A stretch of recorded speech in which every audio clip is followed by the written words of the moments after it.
കല്യാണത്തിൻ്റെ അന്ന് രാജാവ് മന്ത്രിമാരെയും മറ്റും വിളിച്ചിട്ട് പറഞ്ഞു, നിങ്ങൾ നമ്മുടെ ഹക്കീമിനെ അണിച്ചൊരുക്കി കൂട്ടിക്കൊണ്ടുവരണം.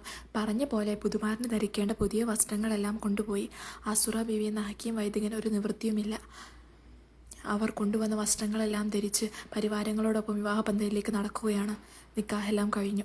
രാത്രിയായപ്പോൾ ഹക്കീമിന് മണവാട്ടിയോട് എന്ത് പറയണം എന്നറിയാത്ത അവസ്ഥയായിരുന്നു.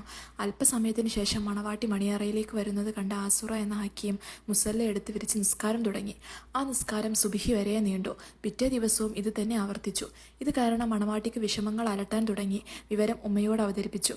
എല്ലാം കേട്ടുകഴിഞ്ഞപ്പോൾ ഉമ്മ പറഞ്ഞു, ഇന്ന് രാത്രി ഭർത്താവിൻ്റെ ശ്രദ്ധയിൽപ്പെടാതെ ബെഡ്റൂമിലേക്ക് കയറി ചെല്ലുക.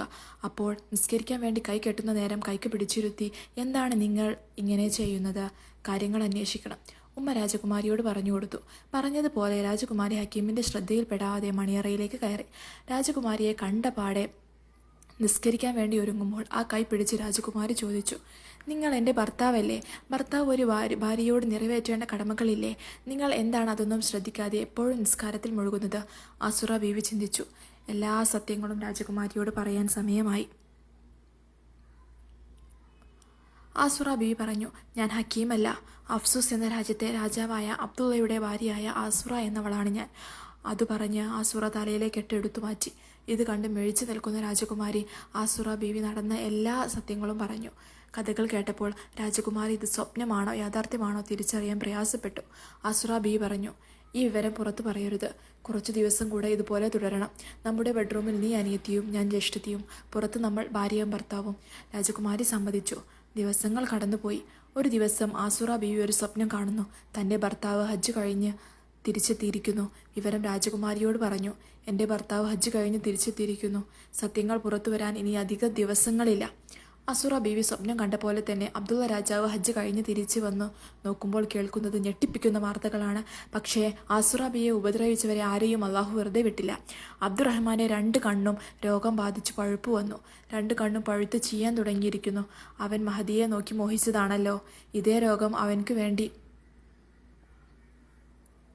കള്ളസാക്ഷി പറഞ്ഞവർക്കും അള്ളാഹു കൊടുത്തു. ആ സമയത്താണ് ഒരു വഴിപ്പോക്കൻ അതുവഴി വന്നത്. വഴിപ്പോക്കൻ ഈ 5 പേരുടെ 2 കണ്ണും പഴുത്തു നാശമായ രൂപം കണ്ടു. വഴിപ്പോക്കൻ പറഞ്ഞു, യമൻ ഭാഗത്ത് ഹക്കീം എന്നു പേരുള്ള ഒരു വൈദികൻ താമസിക്കുന്നുണ്ട്. ഏത് മാറാരോഗവും അദ്ദേഹത്തിൻ്റെ അടുക്കൽ പോയാൽ ഭേദമാകും. നിങ്ങൾ അദ്ദേഹത്തെ കാണുകയാണെങ്കിൽ നിങ്ങൾ എല്ലാവരുടെയും രോഗം മാറും. ഇത് കേട്ടപ്പോൾ അബ്ദുറഹ്മാൻ അബ്ദുള്ള രാജാവിനോട് പറഞ്ഞു, യമനിലെ രാജാവിൻ്റെ മകളുടെ ഭർത്താവായ ഹക്കീം എന്നു പേരുള്ള വൈദ്യരുണ്ട്. അദ്ദേഹത്തെ പോയി കണ്ടാൽ ഏത് മാറാരോഗവും മാറും. നമുക്ക് യമനിൽ പോയി അദ്ദേഹത്തെ പോയി കണ്ടാലോ? അബ്ദുള്ള രാജാവ് യമനിലേക്ക് പോകാമെന്ന് തീരുമാനിച്ചു. ഇതറിഞ്ഞപ്പോൾ മറ്റു 4 കൂട്ടുകാരും വന്നു. അബ്ദുറഹ്മാനോട് പറഞ്ഞു, ഞങ്ങളെയും കൂട്ടണം. ഞങ്ങളുടെയും കണ്ണ് നിന്റെ അതേ അവസ്ഥയാണ്. ആയിക്കോട്ടെ, കൂടെ കൂട്ടാം എന്ന് പറഞ്ഞു. അങ്ങനെ അനുജനെയും കൂട്ടുകാരെയും യമനിലേക്ക് ചികിത്സക്ക് കൊണ്ടുപോകുന്ന വാർത്ത നാടെങ്ങും പരന്നു. വാർത്ത പരന്നപ്പോൾ ഓരോരുത്തരായി കയറി വരാൻ തുടങ്ങി. കൈ പഴുത്തവർ, ദേഹമാസകലം ചൊറി പിടിച്ചവർ എല്ലാവരും ആസുറ ബീവിയെ ഉപദ്രവിച്ചവരായിരുന്നു. എല്ലാവരെയും കൂടി വാഹനം യമൻ രാജ്യത്തെ ലക്ഷ്യമാക്കി നീങ്ങി. രോഗികളെയും കൂട്ടി അബ്ദുള്ള രാജാവ് യമനിലേക്ക് തിരിച്ചു. ഈ സമയം ആസുറ ബീവിക്ക് അള്ളാഹു സ്വപ്നം കാണിച്ചു കൊടുത്തു. രാജകുമാരി സുഹ്റാനെ വിളിച്ചുകൊണ്ട് പറഞ്ഞു, വളരെ രസകരമായ ഒരു സ്വപ്നം അള്ളാഹു എനിക്ക് കാണിച്ചു തന്നു. എൻ്റെ ഭർത്താവും എന്നെ ചതിച്ചവരും ഇങ്ങോട്ട് വരുന്നുണ്ട്. അതുകൊണ്ട് നമുക്ക് അവർക്കൊരു സ്വീകരണം കൊടുക്കണം. പ്രത്യേക ബെഡ്റൂമുകൾ തയ്യാറാക്കണം. എൻ്റെ ഭർത്താവിന് ഞാൻ ബെഡ്റൂം തയ്യാറാക്കാം. അങ്ങനെ പ്രത്യേകമായ ബെഡ്റൂമുകൾ തയ്യാറാക്കി. അങ്ങനെ 3 ദിവസങ്ങൾക്ക് ശേഷം അബ്ദുള്ള രാജാവും അനുജന്മാരും യമനിൽ കൊട്ടാരത്തിലെത്തി. അബ്ദുള്ള രാജാവ് യമൻ രാജാവിൻ്റെ അടുക്കലേക്ക് ചെന്നിട്ട് പറഞ്ഞു, ഞാൻ അഫ്സൂസിലെ രാജാവാണ്. എൻ്റെ അനുജന്മാരടക്കം ചില രോഗികളെയും കൊണ്ടാണ് വന്നത്. നിങ്ങളുടെ മകളുടെ ഭർത്താവിൻ്റെ ചികിത്സ കേട്ടറിഞ്ഞു വന്നതാണ്. അതുകൊണ്ട് ആ ചികിത്സ നടത്തണം. എല്ലാവരും വിഷമത്തിലാണ്. യമനിലെ രാജാവ് മകളെ വിളിച്ചിട്ട് പറഞ്ഞു, ഇവർ സാധാരണക്കാരനല്ല. അയാൾ രാജ്യത്തിൻ്റെ രാജാവും സംഘവുമാണ്. അതുകൊണ്ട് ചികിത്സ നടത്താനുള്ള ഏർപ്പാടുകൾ ചെയ്യണമെന്ന് പറഞ്ഞു. മകൾ പോയി ആസുറയോട് കാര്യങ്ങൾ പറഞ്ഞു. ആസുറ ബി പറഞ്ഞു, ഇന്ന് അവർക്ക് മരുന്ന് തരുന്നില്ല. അതൊക്കെ നാളെയാണ്. എല്ലാവരുടെയും പോയി വിശ്രമിക്കാൻ പറയൂ എന്ന് പറയാൻ തിരിച്ചു പറഞ്ഞയച്ചു. ചികിത്സ നാളെ തുടങ്ങാം എന്ന തീരുമാനത്തിൽ എല്ലാവരും ഭക്ഷണം കഴിച്ച് അവരവരുടെ ബെഡ്റൂമിലേക്ക് പോയി.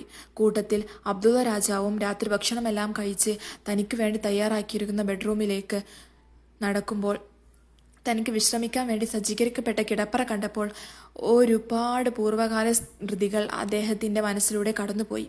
ആസുറ ബിയെ വിവാഹം കഴിച്ച് ആദ്യമായി മണിയറയിൽ കൂടിയപ്പോഴുള്ള അതേ അനുഭവം. കൊട്ടാരത്തിൻ്റെ കരിങ്കൽ ഭിത്തികളിലെങ്കിലും അതേ മണിയറ പോലെ തോന്നി അബ്ദുള്ള രാജാവിന്. അതേ രൂപത്തിൽ പണിത കട്ടിൽ, അതേ കിടക്ക, അതേ വിരിപ്പ്. കിടക്കയിൽ വിതറിയിട്ട പൂവുകൾക്കും കൂടി മാറ്റമില്ല. എന്തൊരു സാമ്യം! ആരാണ് ഇത്രയും കലാപരമായി ഈ കിടപ്പറ ഒരുക്കിയത്?